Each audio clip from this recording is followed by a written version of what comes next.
I call to order the Plan Commission meeting of December 20th. We'll proceed with roll call. Mr. Foster? Here. Mr. Holman? Here. Ms. Lazaris? Here. Mr. Mills? Here. Mr. Schwark? Here. Mr. Pearson?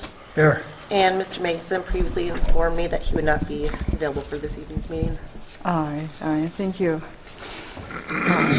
Item number 3 is correction and/or approval of the minutes of October 25, 2016. Is there a motion? I'll motion. I'll set a motion. Okay, is there a second? Second. Is there any discussion? All right, then we'll proceed with the roll call vote. Mr. Holman? Aye. Ms. Lazaris? Aye. Mr. Mills? Abstain. Mr. Schwark? Aye. Mr. Pearson? Aye. Mr. Foster? Aye. Motion passed 5-0. All right, the next item is item number 4, questions and public comment. The public may address the Plan Commission at this time on items that are not on the agenda unless the item is a matter of a public hearing. If that is the case, then kindly wait on your comments until the public hearing. The state's open meeting law discourages action by the Plan Commission on items not on the agenda. If you have comments at this time, then please approach the podium and sign in and limit your comments to 3 minutes and fill out the sign-in sheet on the as provided. Are there any comments at this time? Okay, in that case, we'll proceed with public hearing. At number 5, public hearing on the conditional use request by Federal Rent-A-Fence Incorporated of West Berlin, New Jersey, for the purpose of fenced storage on the front parking lot of 621 East Lake Street, parcel 246-0713131200. Before we commence with public hearing, now I am assuming that the young man over here is the planner who is here instead of Dustin Wolf. Now kindly provide your name. Yeah, my name is Mark Sauer. I also work at Mead and Hunt. Yes. Dustin and I have worked together for several years. I've been serving, Lake Mills in his absence when he's got other things going on, and we have collaborated on all the agendas tonight, all the items. We've talked about them and run through them together. So consider me kind of Dustin 2.0, and yeah. All right. Well, thank you, Mr. Sauer. That's yes, I have heard your name in the past. And Dustin would say, if I can't be here, then Mark Sauer will be here. So, and here you are. Mm-hmm. Wonderful. Pam, And I think Ken has something to say. Number 5 concerns me, so I have a conflict of interest. I'll push back, and if anybody has any questions, I'd be happy to answer, unless you want me to sit out there. no. Okay, I'll just push back then. It's fine. Yes, it's fine. Okay, and let that be noted for the record that he has given his disclosure on that matter.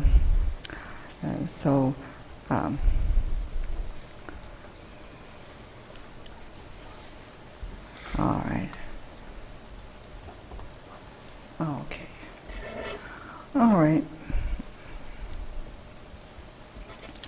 All right, so we have the motion now. I'll go over the motion in front of us, and then we'll call on Mr. Sauer to do the review, to the overview of this request. So this is in front of us as motion 1612-1. Conditional use permit declarations and findings, CPN Incorporation, 621 East Lake Street. It starts out, the setting forth the zoning authority of the City of Lake Mills, and that there is this application for conditional use permit for outdoor storage in a general industrial district I-1. It's setting forth also the review of this request, tonight's public hearing, and is as making, in essence, it also makes a motion at the end. It makes the motion at the end that the Plan Commission would be recommending approval to the City Council, approval of the conditional use permit, subject to the conditions outlined in Mr. Wolf's memo, specifically one, additional details on the required screening and landscaping must be submitted to the satisfaction of the building inspector right before the permit is issued. The maximum height of materials to be stored may not exceed the height of any screening or fencing or designed for screening, with the maximum height of this screening being 5 feet. Third, the access to the subject site from the parcel to the east must be restricted, and Mr. Sauer will go over that. That's commented on in the memo. 4, the conditional use will terminate when the petitioner no longer is using the site for outdoor storage. 5, the fencing screening of the parking lot must be removed when the conditional use terminates or the area is no longer being used for outdoor storage. 6, a review of this conditional use will occur annually to ensure petitioner compliance.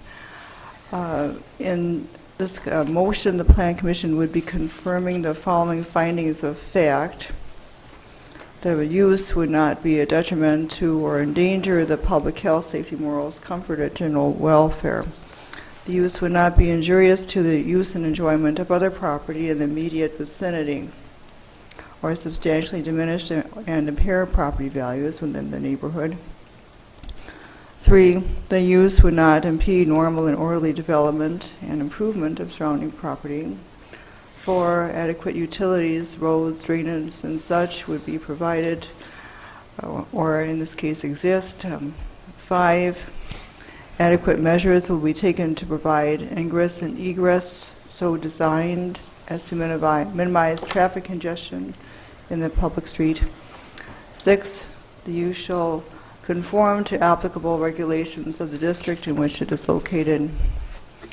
7, the use is in harmony with the purposes, goals, objectives, policies, and standards of the comprehensive plan. 8, potential public benefits of the proposed use outweigh any and all potential adverse impacts of the proposed use. So that's the motion before you. Now we'll allow Mr. Sawyer to review the case and the analysis and the recommendation. Thank you. So I have up here, it's probably hard to see, I know you have it all in front of you, but I'm just going to kind of go through the memo as we wrote it. Stop me at any time, ask questions. But the petitioner is requesting approval of a conditional use permit to allow for the outdoor storage of fencing material, so fence pieces, gates, on a portion of the CPN site, which is directly adjacent to Lake Street. The site is currently owned by CPN Corp. The petitioner is Federal Rent-A-Fence Incorporated. CPN Corp. Currently leases the larger industrial building, as we know, for indoor storage. There's a for rent sign up there presently. And then the area that the fence storage may occur outdoors is typically seen various types of outdoor storage on this site before. There's currently nothing there. A portion of it is plowed, a portion of it is not plowed. Background of it, in the memo it talks about the portion of the site used to be used or is a former parking lot. It's come to my attention in the past week since this memo was put together that portion of the site is actually an old part of the building that is no longer there. So it, in effect, appears as a parking lot with a small garden wall, which was actually the building foundation surrounding it. So take a little closer look. You have this visual in your materials as well. It's the same one. East Lake Street on the south, and then you can see the sort of existing building footprint. So the area in question here is out in front of the building, directly adjacent to Lake Street. That little garden wall I talked about is the yellow line. So I guess it's important to note that this area, thought to previously be a parking lot, actually is previously part of a structure. That's just important to keep in mind as we move forward. So the land use and zoning on site, it's industrial. The area surrounding to the northeast and south are all industrial. To the west, it's technically industrial as well, although those are kind of commercial uses. And then just a little further to the west is an intact residential neighborhood. So going from west to east, this is kind of one of the first sites you see coming out of, or kind of heading out of Lake Mills, if you will.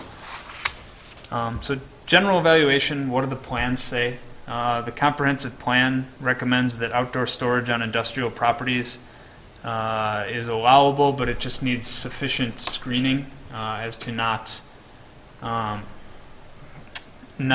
create any undue adverse impact on the community. Ideally, the screening is not in the front of a property, although that is permitted. Outdoor storage is permitted on all non-residential land uses as a conditional use. So in this case, the conditions will be important to note. So it's spelled out in the comprehensive plan that it is allowable. Translate that to the actual zoning code, or the zoning ordinance. The ordinance then requires that complete screening of outdoor storage through the use of landscaping, berms, hedges, decorative walls or fences, and/or architectural features, particularly when there's incompatible land uses. So think things like fencing with slats or walls. This conditional use permit requires screening and landscaping. So a solid masonry wall or opaque fence not more than 8 feet in height be used to screen. The intent there is really to make sure that you can't see the materials from the public right-of-way. Being in the front of a property, that's kind of difficult to do if you don't just put up a wall. So jumping to number 2 is the proposed conditional use create any undue adverse impact on the community.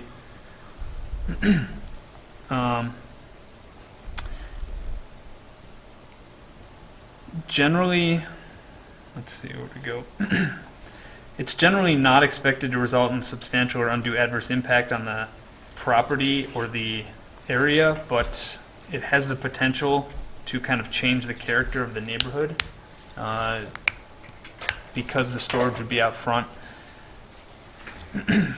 So the code section 10.2.10 prohibits outdoor storage in a required yard. So the required yard in the I-1 industrial district, the minimum setback is 50 feet. On this exhibit, that 50 feet is shown by the blue dashed line. Again, it's difficult to see up there, I know, but maybe easier on your iPads.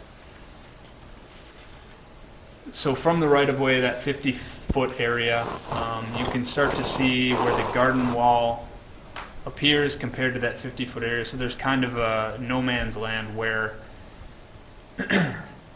you would be allowed, in effect, to store materials on the site, but you couldn't use the entire paved area that currently exists because the code prohibits storage within setback areas.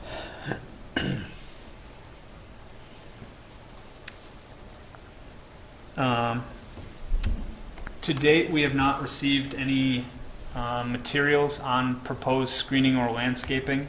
That's something that is required and will be required if the conditional use is approved. At this point, we can only make assumptions on it.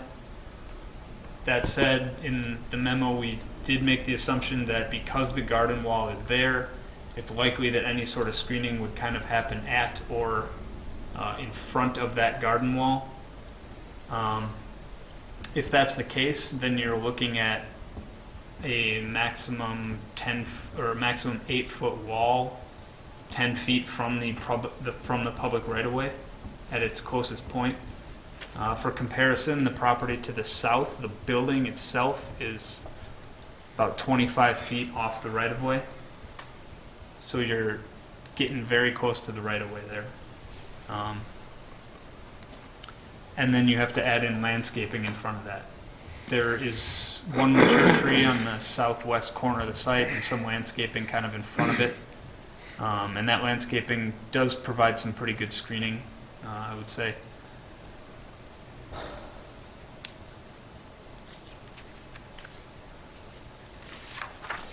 I'll move on to number 3, where we talk about does the proposed conditional use maintain the desired consistency of land uses?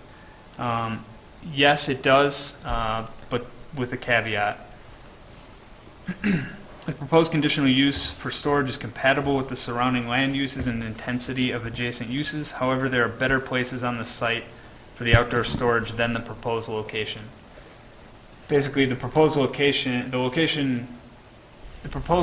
is being selected because it's already paved. Any outdoor storage requires an area to be paved, and this is the only spot on site that is. So, aside from screening landscaping, petitioner doesn't have to put a lot of money into this site. That said, there's a lot of better places on site to put this, perhaps in the back or on the sides.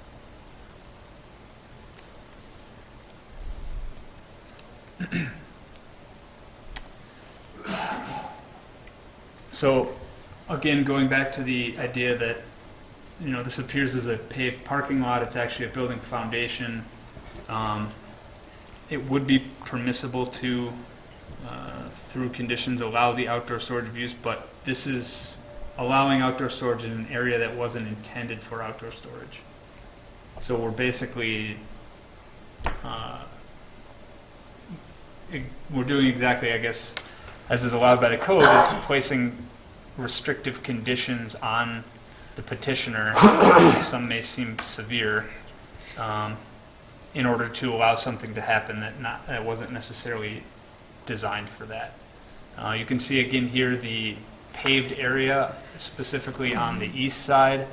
Some of it runs off the parcel in question, the CPN site. It actually runs onto the aggressive metals site. So again, if you're going to screen that side of the property, where are you going to put the screening? You're going to have to run it, 25 feet off the property line, because that's a required side yard, which means you're going to have to put it through the paved surface.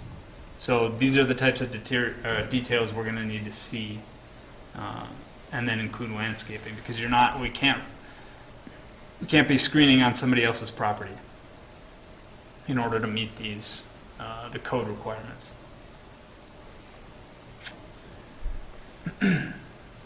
Does the proposed conditional use, is it adequately served by and will not impose any undue burden basically on the city itself? Generally speaking, yes. It does sort of create a building inspection challenge with, again, that sort of no man's land that you can't store anything in the setback. So while the area, while there might be some things stored, how are you going to maintain that things are actually 50 feet back from the right-of-way when there's a wall and a fence there and it's not evident and you have to get on site to look at it and kind of be mindful of that. That area would still be allowed for parking, as it's paved surface out in front.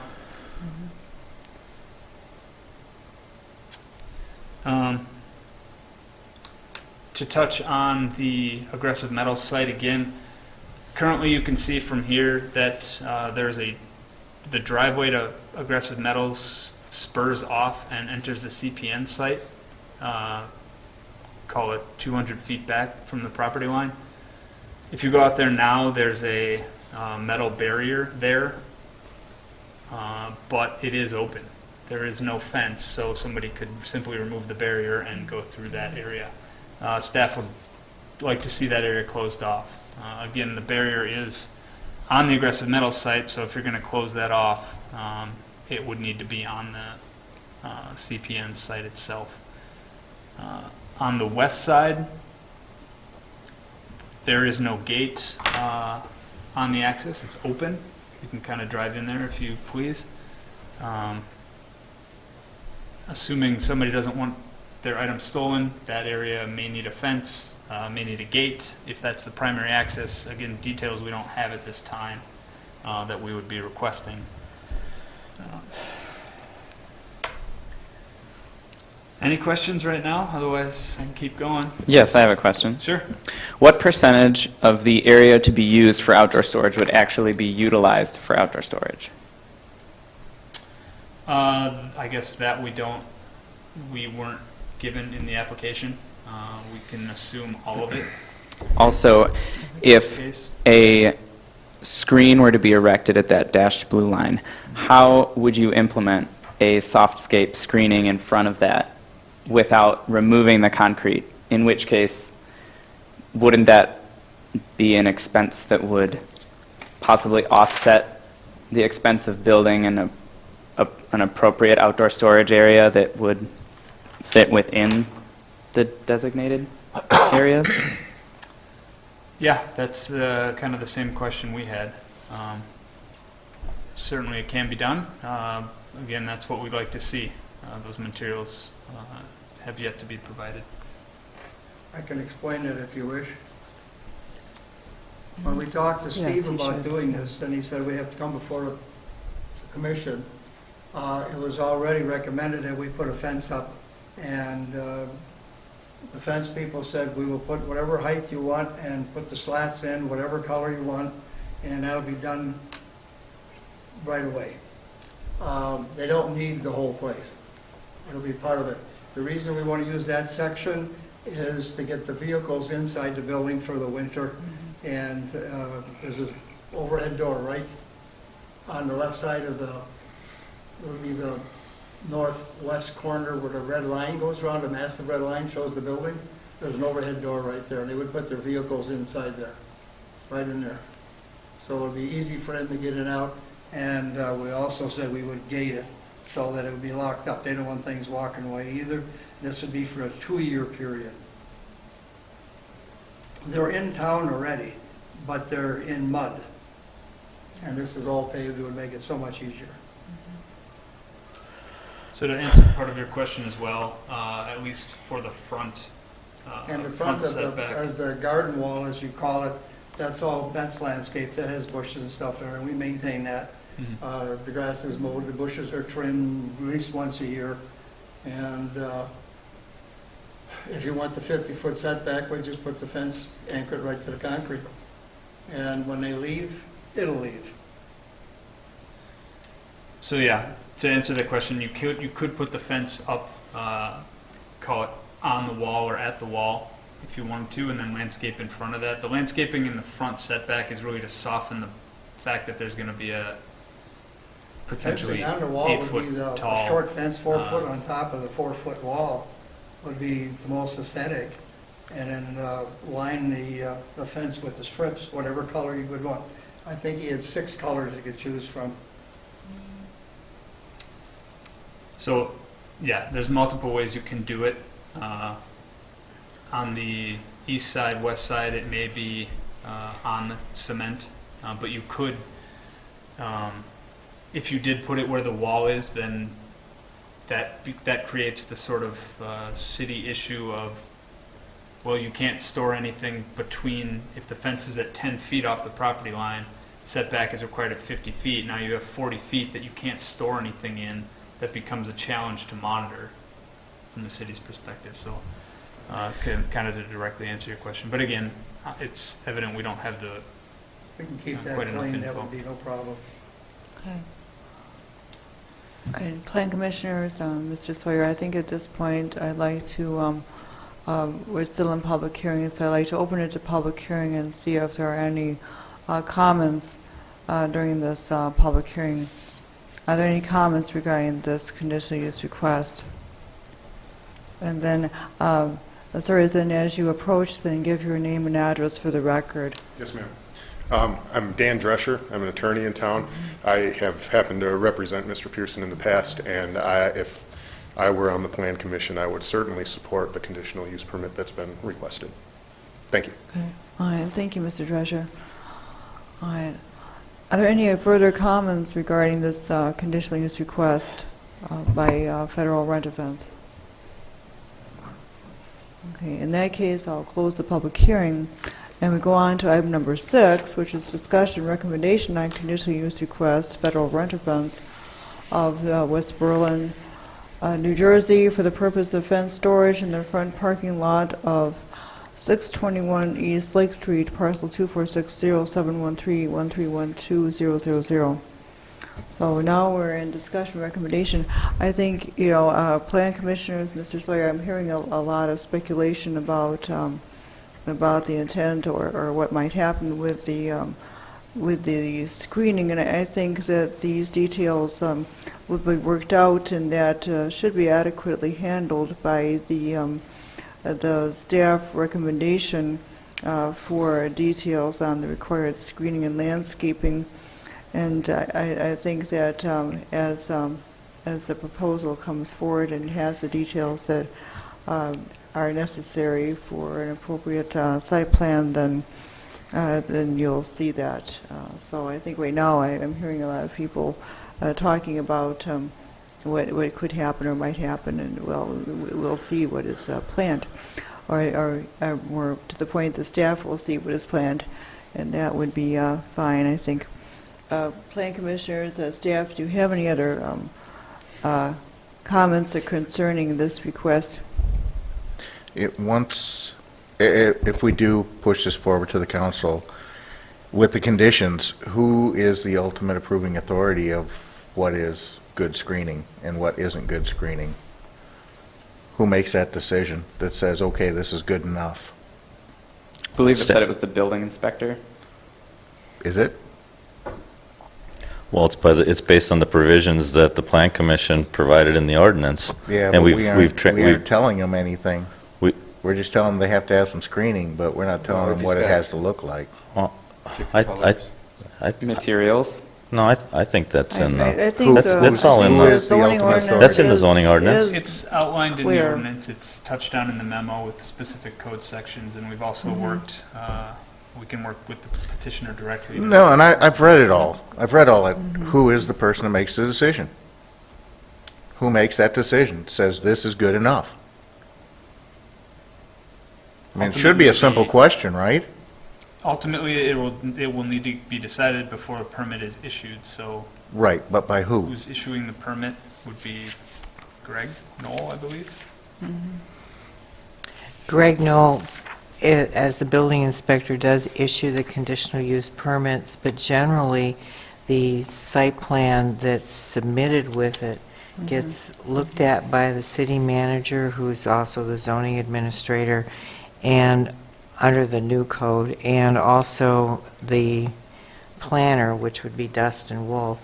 So it's kind of a collaborative effort, but my recollection is Greg Knoll is not permitted to issue a conditional use permit unless and until he's been told that it meets all the requirements as set forth by the Plan Commission and/or the council. But you could be more specific at the council level if you want to designate exactly how you want the process to occur. Yeah, and what I'm getting to here is we're setting this stuff. We're saying, okay, according to this or this condition, who's going out and making sure that that is met?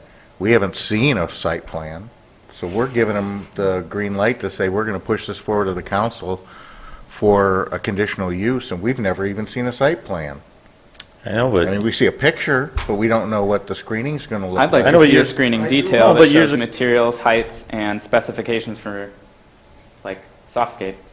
yeah, but years ago, we basically, by zoning, have changed the whole scheme of how we've allowed the staff to adjust based on the applicant. Otherwise, we'll be picking brick like we did for McDonald's. Yeah, and then there's another question. Everything says the staff recommends it. Who's the staff? Well, it'd be like Vicky said, the city manager and Who did they And talk to? Dustin and Who did they Vicky? discuss this with already that said the staff recommends? This- Who are these people? The recommendation comes from Dustin and myself, based on discussion with the Right. petitioner and Steve. So you're the staff? Mandry. Correct. Yes, that's right. Yeah, Okay. but, you know. I don't agree with that, because when I say staff, that is staff that is physically employed by one employer, which is the city staff, not an employer that is part-time. So those are just my points I wanted to get out there, that I think we're getting a lot of carts ahead of the horses on some of these things here. The other question is, does Aggressive Metals own that other property? Is that all theirs, or is that? I mean, that little Uh-huh. sliver that comes Yep. off the side? Yep. Yeah, that's Aggressive Metals. When we sold that Okay. property to Aggressive Metals, I wanted the lot line to go along the side of that slant, and that'd be the corner lot, and then go back, but the city wouldn't allow that. They said you have to have a straight line. Okay. So Yep. that's why that little hunk of parking lot is owned by somebody else. And I don't want anybody to get the wrong opinion. I'm not against doing any of this here. It's just, it seems like there's a lot As far as of, site plan, I sent the map in with it. I drew a map all out showing where everything was. yeah, there just seems like there's a lot of questions that should have been answered or given to us well before this meeting happened, and I don't think it's happening. So that's the point I wanted to get across. So has nothing to do with whether or not it should be approved or pushed forward to the council. Also, in the motion, it states the conditional use will terminate when the petitioner is no longer using the site for outdoor storage, which doesn't designate a specific amount of time that the site could be used for outdoor storage. I know you said 2 years, but if it really is truly 2 years, we should specify a time length in our motion. Yeah, good point. Because if they were to continue to use it past the 2-year period, we would have no reason to no longer approve the conditional use. I thought it was approved, I thought it would be based on annual review of the conditions. I didn't know. That's the intent, is to come back and look at it annually. You can also set the condition for 2 years and then look at it, call it one time, and then have them come back again.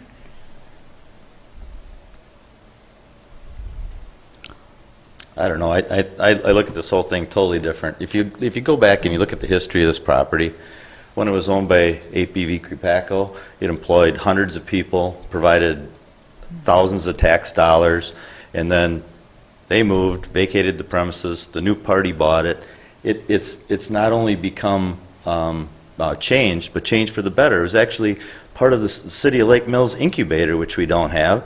It's provided many startup businesses, including one that I started on the back street.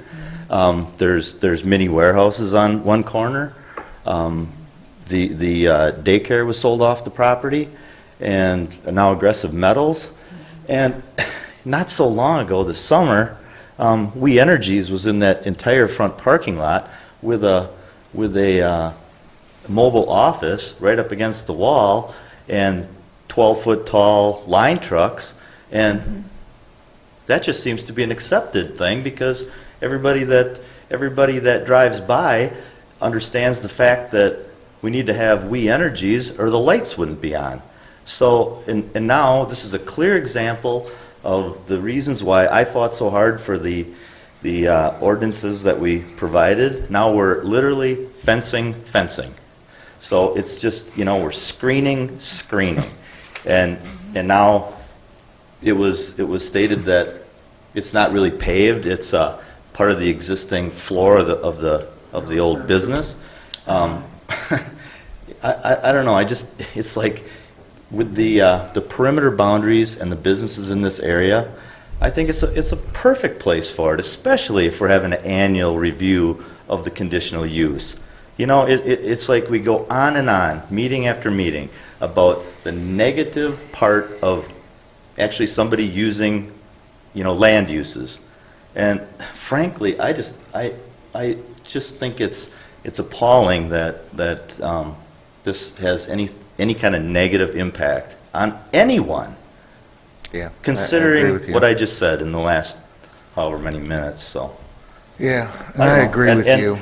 And The question in is all if we- in all due respect to the city council, the very reason that you appointed us to make ordinances is to make not only your job easier, but the city staff's job easier. When we regulate regulations, it gets to be such a long, timely event that nobody wants to do anything here. And we agreed as a plan commission that based on what we did in Title 10 alone, that we were going to make it a more favorable environment for people to come here. And who knows, this fence company could end up blossoming into something as large as Quad Graphics, you know, a place that we lost many years ago. Yeah. So it's just so frustrating to be here year after year and then have such a struggle you know, I'm all for opinions and beautification, but we need to have some place in the city where people can work. Just plain an industrial area where people can work. I just don't see any negative impact with something as simple as fencing. Yeah, and I agree with you, and I think you got my comments all wrong. I'm trying to get to the point that they're giving us all this information, but they're not telling us who is making these decisions. They're just throwing the staff did it. Well, who's the staff? Who's the person that told us this? You know, I think that's a perfect use of that area there. I don't see anything wrong with it either. Well, I would agree with that. I had it wrong with my interpretation of your comments, and I'm pleased to hear that. It's just that, you know, for us to sit here and try to do a legitimate job, a legitimate, sometimes thankless job, to help the council and the staff, I just want to make it known that, you know, we actually are here working for a reason, and I respect your comments. Yep.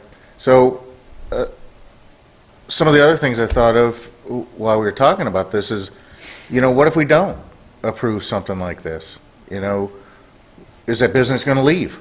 Why would we do that? Why would we shoot ourselves in the foot to have a business leave our community just because they have to be screened? Like you said, fencing. But they're willing to. Seems like a silly reason to move an entire business, don't you think? Yeah, but if they want indoor space and they can find it somewhere else without all the bureaucracy, I'd move. So my point is, I think we have way too many things that we're pointing at in these regulations saying you must have this and not be inflexible on anything. I think flexibility is the key, and you need to look at each situation as it comes up, and every situation is different. One size doesn't fit all, that you have to fence every single place the same way as another place. That's my point. And that's good. Let people use their land. But therefore, you know, we need to only make a recommendation so that you can further that. You got it. But I guess we need to have these open forums, and I wish all the chairs were filled, because this has happened, you know, through all the Title 10 process, and obviously it got to be a part where everybody smiled when I talked, because you know, I'm not for no regulations. I was schooled by Mr. Wilkie on the need for regulations so that staff can perform their duties without interference from anyone. The council, just city residents that complain, they got to have some kind of guidance. We give them guidance, and then they provide a packet to us where we can debate this. And if the consensus of this body was that we shouldn't allow this, I'm not against that kind of debate.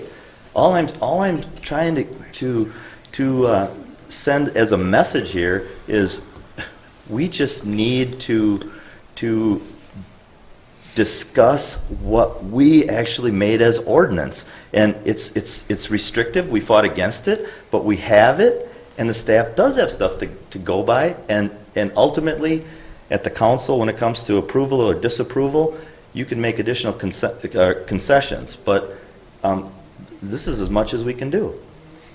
Okay, I'll stop talking. All right, plan commissioners and staff, the way that these conditions are crafted, I think, are certainly appropriate, and I would be in favor of the motion as presented, which I'm sure is very shocking to everyone because It is. I like to make changes. But this has been very well crafted, in my view, and I will tell you that should this continue and come with our recommendation and then pass the council, I'll tell you that once established, passersby will pass by the site, and they will not perceive that there is a change. You're right. That's what will happen. So And if it's the I'm opposite, in a okay with it. year, it could be relooked at It's and going to be and reevaluated reined in. here. And then when it's no longer being used for that, it's, the condition is that it was going to stop, and the conditional use ends. So,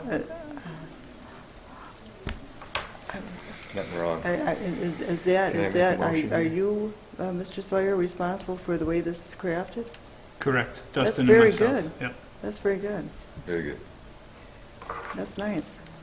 Well, is there any more discussion? Does anyone wish to make a motion? Motion to pass the petition as is.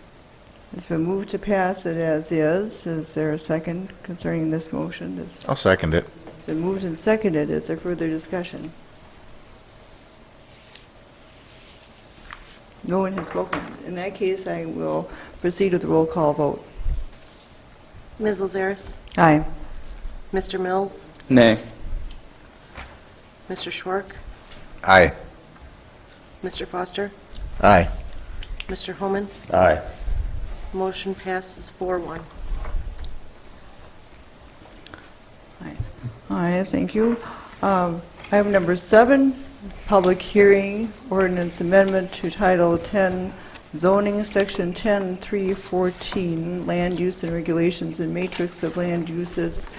And here there is a table that appears wherein brewery, distillery, or winery is listed, as well as brew pub, which is a new listing. The current listing is brewery or distillery, and there's a showing of the brewery, distillery, or winery as conditional in B1 and B2 and planned business districts and permitted in all the industrial districts. And the listing of brew pub is being shown as permitted in B1, B2, and conditional in B2, and permitted in planned business. So that's what's is being shown as the proposal. And that is, the motion in front of us is motion 1612-2.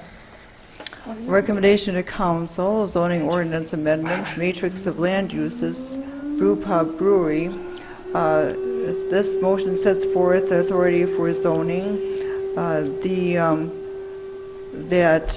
petitioner is actually, as I understand it, city staff. Correct. Okay. And to allow for permitted and conditional uses for breweries, distilleries, wineries, and brew pubs in certain designated zoning districts. This sets forth the review by staff and tonight's public hearing that we have met. And what this motion does is that it shows a recommendation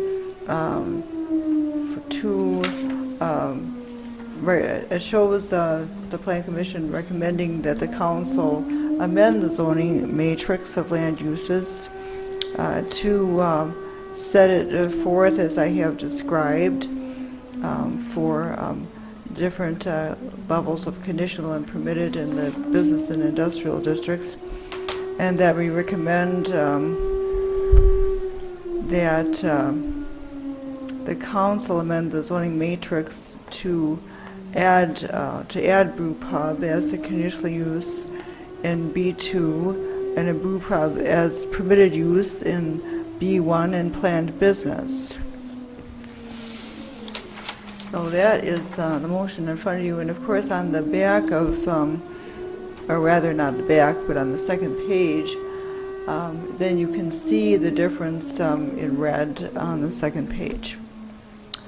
So that's the motion in front of you, and then I'll call on, now keep in mind that the council is going to start at 7, so I'll call on you, Mr. Sawyer, to give the overview of this, and how far we get, I don't know. We'll see. Okay. So this was an issue brought to Steve Wilkie's attention. He assigned it to Dustin and myself, staff, to look at. Basically, it's clarifying language in the code. In Wisconsin, there's a distinction between a brew pub and a brewery.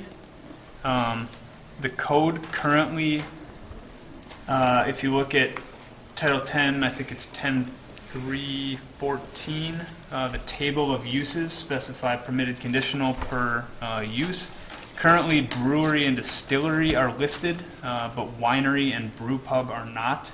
Winery falls into that sort of category of brewery, distillery, but brew pub is a totally separate use as defined by state statute in Wisconsin.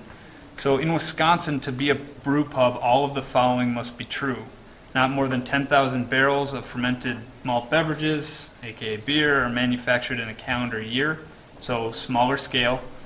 The process for manufacturing beer occurs on premises. There is a restaurant on the premises for which a restaurant permit is issued separately. That's kind of the kicker here. And then the brew pub holds a Class B license for the restaurant for the sale of alcohol on or off premise. So think get a beer with dinner or take a beer in a growler to go. And then the restaurant must offer for sale its own beer brewed on premises as well as beers produced by another brewer. So all that, in summary, the long version is found in State Statute 125-295. So really, I mentioned the restaurant is the kicker here. A brew pub may brew beer on its premises, but it must run a restaurant. So it must run a restaurant by permit. It doesn't necessarily have to brew beer. It can still be classified as a brew pub. So you can see how that may be very different than a brewery, which brews its own beer and distributes it elsewhere. Now, I have a question. Yeah. This doesn't mean that it needs to be primarily a restaurant. It just means that they have to maintain a restaurant license. Correct. Correct? Yep. So it could, in fact, be a brewery brewing 10,000 barrels of beer that serves hot pretzels as a concession. Right? As long as there's a restaurant permit issued. We would have to research what the specific licensing provision that's called out in the statute for the restaurant would entail. Some of those provisions could require a certain level of food service. So the hypothetical that they might be selling pretzels is not necessarily going to hold true. We would have to research that if it becomes relevant. Certainly, they wouldn't be able to get a license, even if the zoning code were changed to allow these conditional and permitted uses in these various different zoning districts. That doesn't mean that they will be able to get the licensing that's required. This just sets out the land use availability, but they'll still have to get the brew pub permit from the state and the restaurant license from the state. Unfortunately, we don't get to control a lot of the licensing on either breweries or brew pubs, or restaurants for that matter.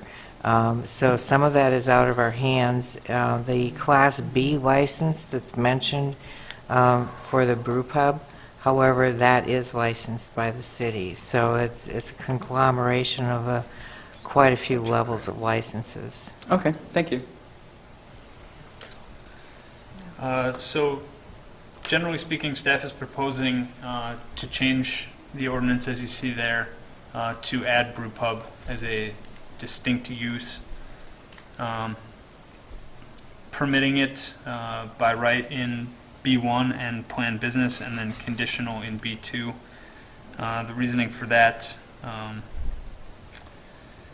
Unlike breweries, staff doesn't feel that brew pubs should be permitted in industrial districts because they require a restaurant, and restaurants are typically not particularly compatible with industrial uses within the city.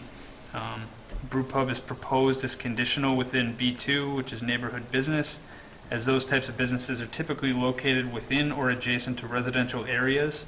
So it's important to ensure compatibility, things like access, parking, screening, noise, as well as notify neighbors through public hearing of the pending development. So again, the changes you'd see to the zoning ordinance look like what's on the screen above.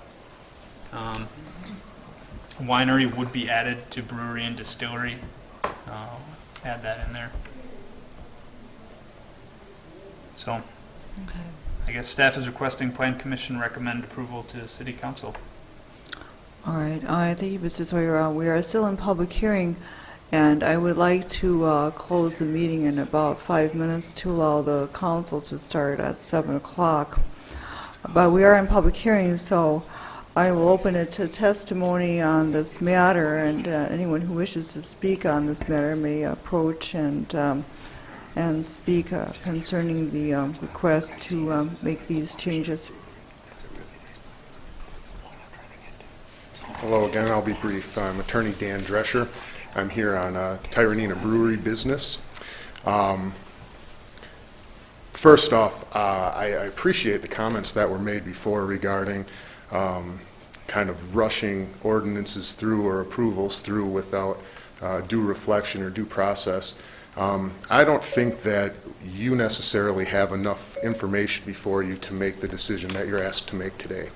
I think there needs to be much more familiarity with Chapter 125 of Wisconsin statutes, specifically regarding breweries in .29 and specifically regarding brew pubs in .295.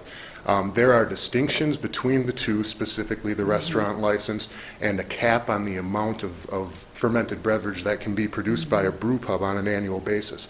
But these two entities are intimately linked. They are, in practicality, the exact same process, the exact same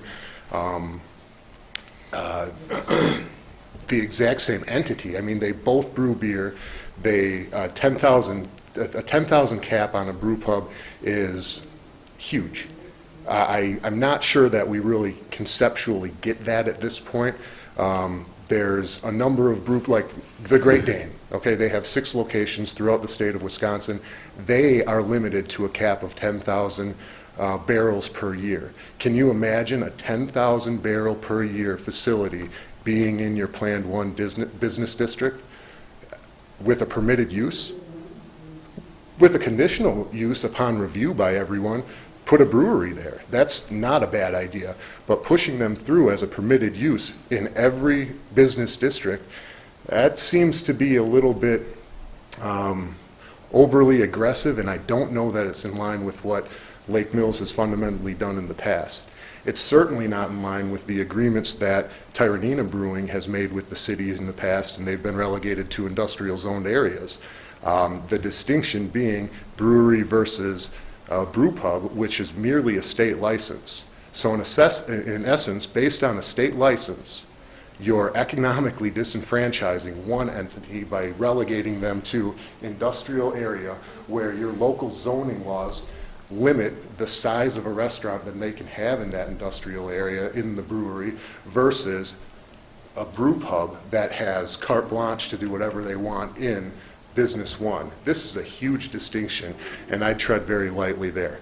What I would request is that moving forward, this is tabled, and that there's some form of positive discourse here on professionals that have dealt with Section 125 of Wisconsin statutes more intimately than anybody here has right now. This is a major issue in the state, and Lake Mills pushing this through in the manner that they intend to right now is awfully short-sighted. Thank you. Okay, thank you, Mr. Drescher. Does anyone else wish to speak on this proposed change in the land use matrix?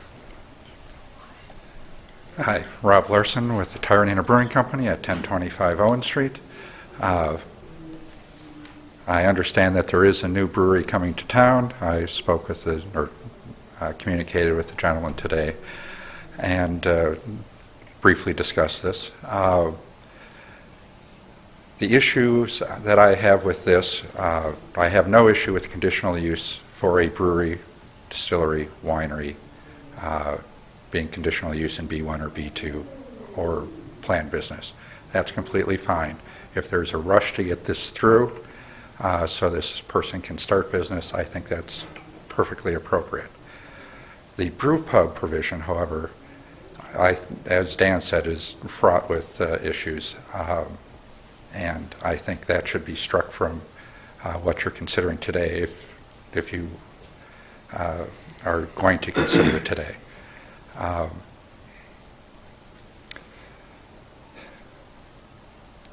I have dealt with the alcohol laws in the state for 18 years. I think I've dealt with it a little bit more than the people over at Mead and Hunt.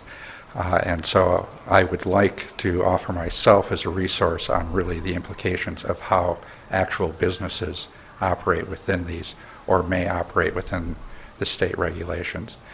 I would prefer that, as I said, to dismiss the brew pub portion at this time and bring that back up if it needs to be dealt with in a work session with the Plan Commission and any other parties that have an issue with this.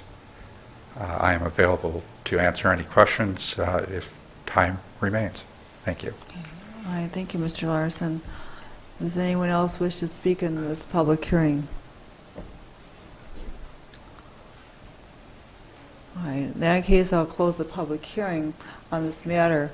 It is almost 7 o'clock, Plan Commissioners, and from my perspective, I also feel that this is hastily put together, and you know, the first thing I think of is if there is an interested party who ought to be the petitioner for such changes instead of staff, then that might be appropriate, but I'm not wishing to deal with it this evening. So from my perspective, I would just as soon continue the public hearing until we meet again.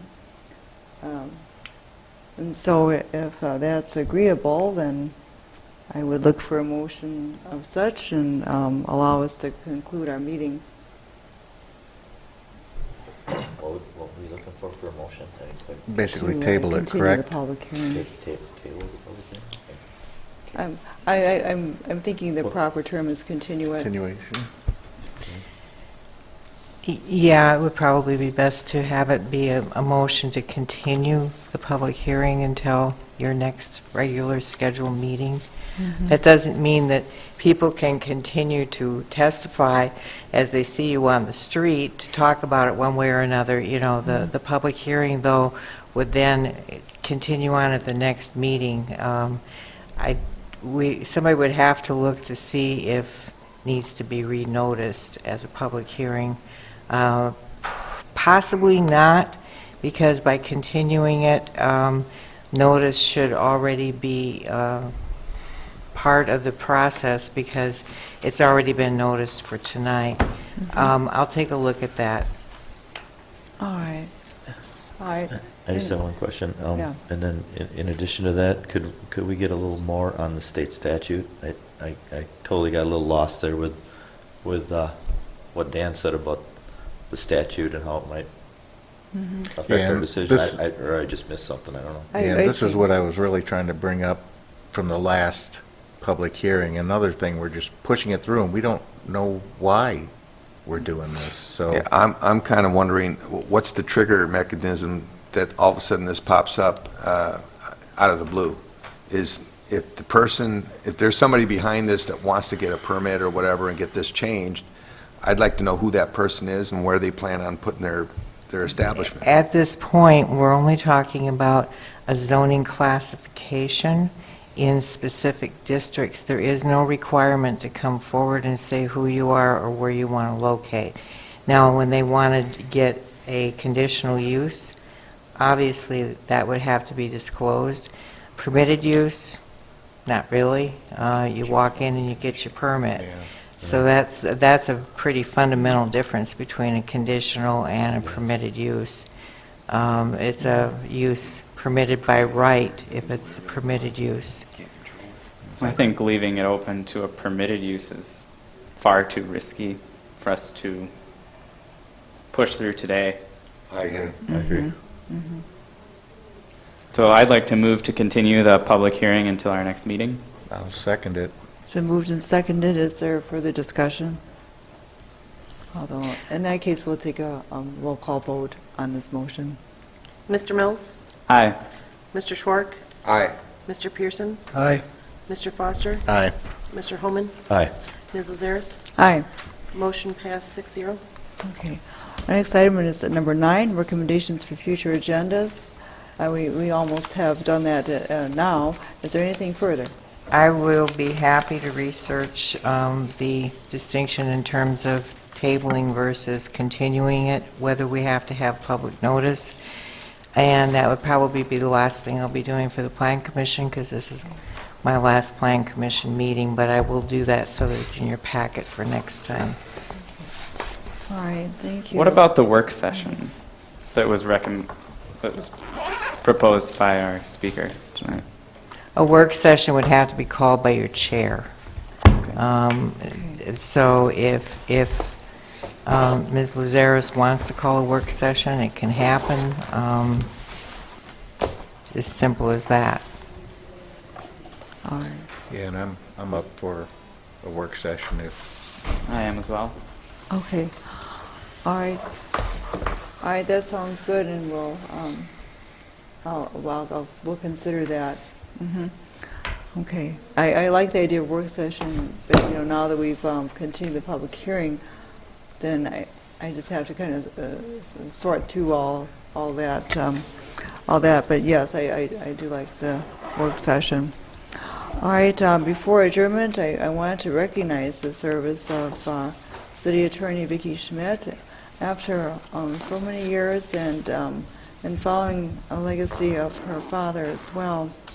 And we're fortunate to have had you all this time, and we're thankful that you'll be with us in January, and then we can more formally miss you in January, I guess. But thank you so much for all that you've done. Thank you. Well, thank you. Yeah. Thank you. All right. With that, then I guess we can adjourn and allow the council to finally come up. Move to adjourn. It's moved. Is there a second? Second. All those in favor, signify by saying aye. Aye. Aye. Anyone opposed? We're adjourned.